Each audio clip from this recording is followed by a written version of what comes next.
Vasconcelos, que está quase a acabar. A escola está praticamente construída. Jorge Sequeira, o nosso habitual comentador de segundas-feiras, das segundas-feiras. Olá, Jorge. Estávamos também no Quénia, não é verdade. Em Quibera. E agora de volta à nossa realidade nacional. Exato. Mas também se está bem aqui. Então não está. Consigo, no Porto, neste canal fantástico. Obrigada. E já com saudade, já não vi há muito tempo. Pois é. Mas já estamos a matar essas Eu também saudades. estou muito bem aqui ao seu lado. É bom ter amigo. Obrigado. Vamos aos assuntos menos agradáveis? Ou talvez não, a gente torna-os agradáveis. Vamos lá a isso então. Um comentário ao comentário do Presidente da República. O cumprimento das obrigações fiscais do Primeiro-Ministro é matéria de comentadores políticos, é esse o seu ofício, o seu modo de vida, comentar todo o tipo de polémicas político-partidárias. O comentário de Cavaco Silva a propósito da situação fiscal do Primeiro-Ministro, que tem dado que falar. Exatamente. O nosso Presidente é assim. O nosso Presidente diz que isto não tem nada a ver com ele, ou seja, um primeiro-ministro, talvez a figura com maior destaque na gestão dos destinos deste país, como isto não é um regime presidencialista, é o primeiro-ministro que rasga caminho e nos leva para algum lado, espero que não nos conduza para o precipício, ou seja, quando foge ao fisco, isso não é ou seja, o Presidente não tem que dizer nada sobre isso. Ou porque não sabe dizer, ou porque tem receio de dizer, ou porque se acha muito superior, o Presidente da República, para dizer alguma coisa sobre estas questões que ele supostamente julga serem de lana caprina, coisa menor, onde um Presidente não se deve envolver. Acha que ele devia tomar uma posição? Eu acho que sim, mas as posições do Cavaco Silva não serão nada de estimulantes por aquilo. Não tem nada a ver com o seu programa de sexta-feira. Não posso transportá-lo para aqui. Não posso. Até porque me falta aqui o meu braço direito, que é o professor Quintino. Não, você também podia dar o meu aporte. Certo, é um facto. Não era a mesma coisa, de todos sabemos que não, mas eu quero dizer que as posições do Cavaco Silva terá uma posição, primeiro porque ele tem uma posição sobre o cumprimento fiscal em geral de um país. E se não tem acerca daquela que é a figura mais relevante da governação, que é o Primeiro-Ministro, isto é muito mau. Ou se não depois, ou se calhar não sabe o que é que há de dizer, que é para não se ter que se... E ela dizer alguma coisa teria que condenar naturalmente o Primeiro-Ministro. Não podia dizer, acho muito bem que ele não paga os impostos, nem a Segurança Social, nem quando foi o caso da Tecnoforma ele recebeu dinheiro e não sabia. Eu acho isso muito bem. Ele isto nunca poderia dizer. Como o oposto também não se sente confortável a dizer, porque sempre parece aqueles árbitros que andam ao colo com certas equipas, ele anda ao colo com o PSD. O que não lhe fica bem, um Presidente tem que ser isento, deve ser o Presidente de todos os portugueses, independentemente do background que o professor Cavaco Silva tem como sendo enfim, naturalmente o PSD. Ele diz isso hoje em relação ao perfil do seu sucessor, que deve ser o Presidente de todos os portugueses. Tem que ser necessariamente, e é isso que qualquer Presidente que o venha a ser, ou senão ele está a dar uma importância aos comentadores. Isso é coisa de comentadores, se calhar ele pensa que os comentadores sabem dizer mais coisas do que ele acerca deste assunto. E aí eu como comentador, ou senão ele diz, se isso é assunto de comentador, tantas possibilidades que eu estou a colocar, se isso é assunto de comentador, e como eu respeito muito o meu Presidente, vou comentar. Ele diz que isto é um assunto de comentadores, porque o comentador comenta.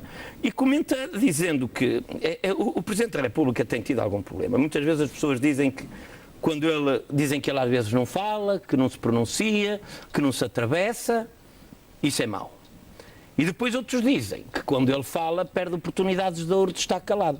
E isto não é uma opinião minha assintosa, porque eu não sou um anti-cavaquista de todo.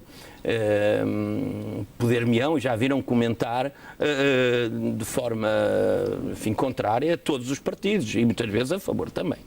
Por isso, esta questão aqui, tantas pessoas disseram que foi infeliz esta observação do Presidente Cavaco Silva. Claro que quem disse isto foram pessoas mais à esquerda do PSD, mas também não fica bem ao PSD depois daquilo que aconteceu, ou seja, fuga aos impostos, não pagar a Segurança Social, entre outras coisas, e dizer que o Primeiro-Ministro é a pessoa mais credível deste país. Então, se uma pessoa que foge aos impostos não paga e é a pessoa mais credível deste país, então o que é que serei eu, provavelmente a Ana e outras pessoas que pagaram sempre os impostos, então nós somos quase que semideuses.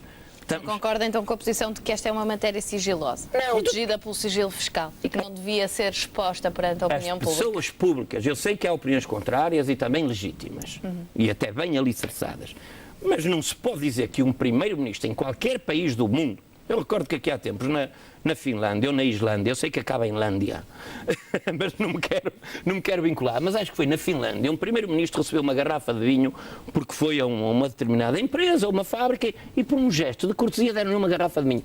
Não foi uma paleta nem um contentor de garrafas de vinho, nem ações daquela empresa de garrafas de vinho.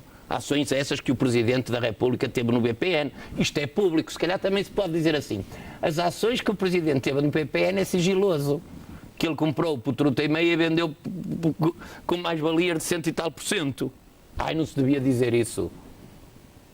Absolutamente, não diria até patético. É relevante do ponto de vista do interesse público? Absolutamente, eu gosto de saber quem me governa.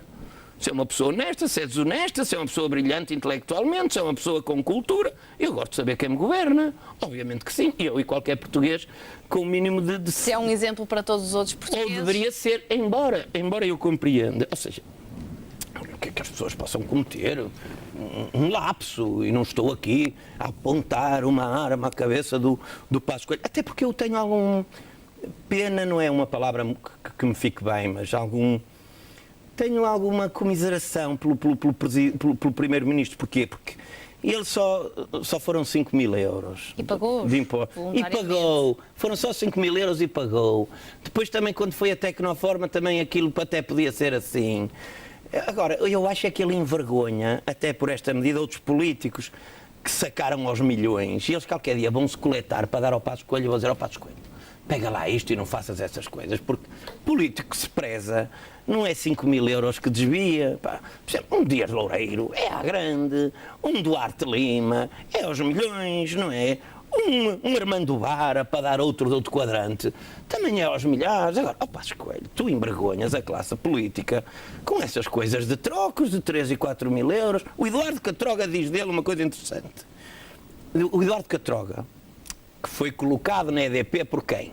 Pelo Passos Coelho, que ganha 50 mil euros por mês. Detalhe, claro que, sendo isto um detalhe, o Eduardo Catroga diz, em relação a esta questão fiscal do Primeiro-Ministro, diz: isso é um assunto menor.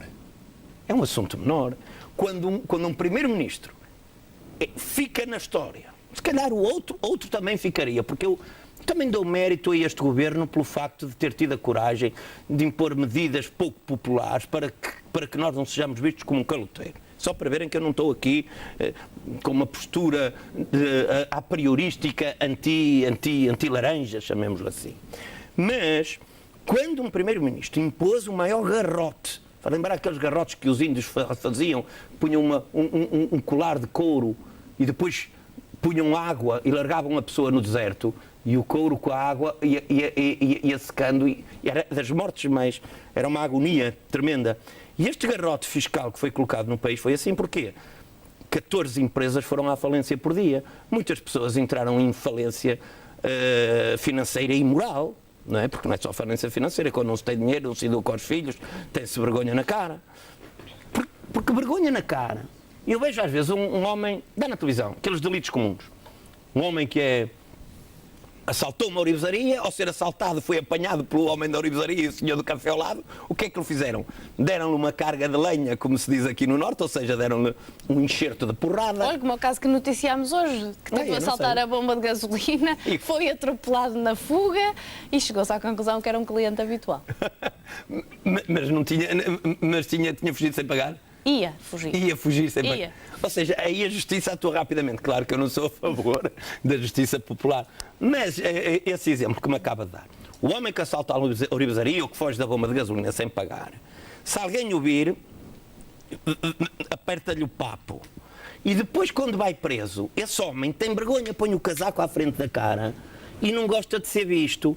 E põe-lhe a mão na nuca e empurram para dentro de uma carrinha celular para ir a tribunal. Esse homem tem vergonha. E o que é que acontece nos maiores larápios deste país? Vão a comissões de inquérito vestidinhos com o seu melhor Armani, com a sua pintarola toda, são tratados como senadores. Faça favor de sentar, ser Ricardo Salgado e ele com uma prosapia enorme, e ninguém e ninguém vai dentro para usar uma linguagem que é Então vai naturalmente... gostar da pergunta que tenho para lhe fazer a seguir. Sim, mas antes dessa pergunta, que é só um segundo, mas tem razão, porque temos que atalhar caminho. Porque depois os políticos não são credíveis, porquê? Mandam todos os portugueses pagar impostos, como disse o Passos Coelho num congresso.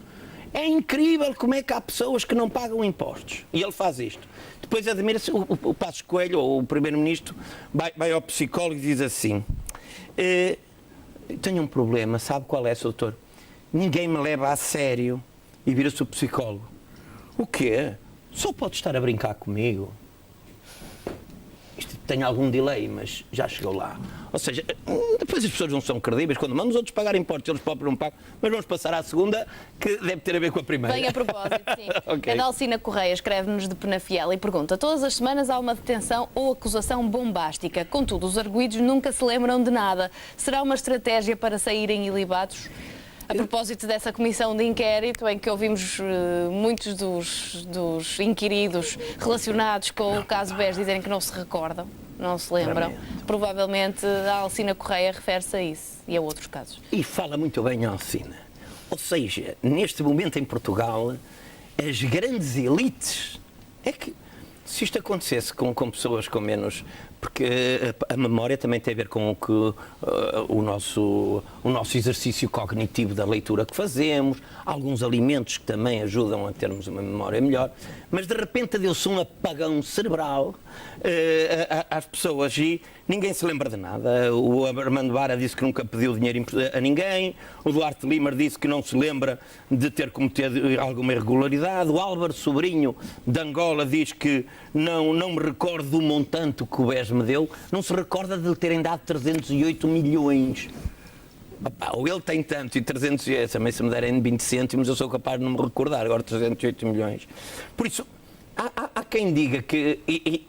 Há quem diga que foi a Angela Merkel que tomou conta da governação portuguesa. Mas eu acho que foi outro alemão que tomou conta da mente de muitos portugueses. Não foi a Angela Merkel, foi outro alemão, foi o Alzheimer. Esse grande ministro.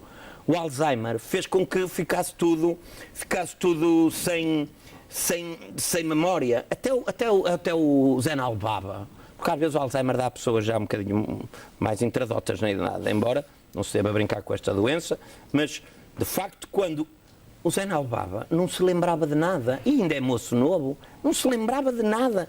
É terrível. Ou seja, o próximo critério de seleção para contratar algum manager de uma empresa deve ser assim: olha, em vez de perguntarem coisas relacionadas com o seu currículo académico e com o seu percurso profissional noutras empresas, deve-se lhe perguntar: olha, você lembra-se onde é que deixou o carro? Você lembra-se o que é que almoçou ontem? Aos primeiros sinais de Alzheimer é um bom contratado. Você sabe qual é o nome da sua filha? Ou seja, tem que se perguntar coisas relacionadas com a memória, não são coisas ligadas, digamos, com questões técnicas e por aí fora. Já agora, remato aqui dizendo que esta semana houve um crime daqueles que as pessoas normais entendem, que foi o Paulo Pereira Cristóvão, vice-presidente do Sporting, que foi preso por estar ligado a um crime de assalto à mão armada. Supostamente. Mas ao menos isso nós sabemos agora. Nós estamos habituados a crimes de branqueamento de capitais, peculato, burla agravada. Eu tenho a certeza que a maior parte dos portugueses não sabem que crimes são estes três que enumerei. Agora, associação criminosa, que foi o que Paulo Pereira Cristóvão foi acusado, pode vir a ser ilibado, e que de facto é porque, ou seja, estes fidalgos, enfim, já não fazem, mas já agora acabo falando com uma notícia mais agradável, que é uma notícia que tem a ver com Évora. E Évora remete sempre para um universo que é qual? O Nelson Évora, que foi campeão europeu. Agora, por momentos, deixou-me curiosa. Houve aqui um momento de tensão. Uma notícia agradável vinda de Évora. Exato, exatamente.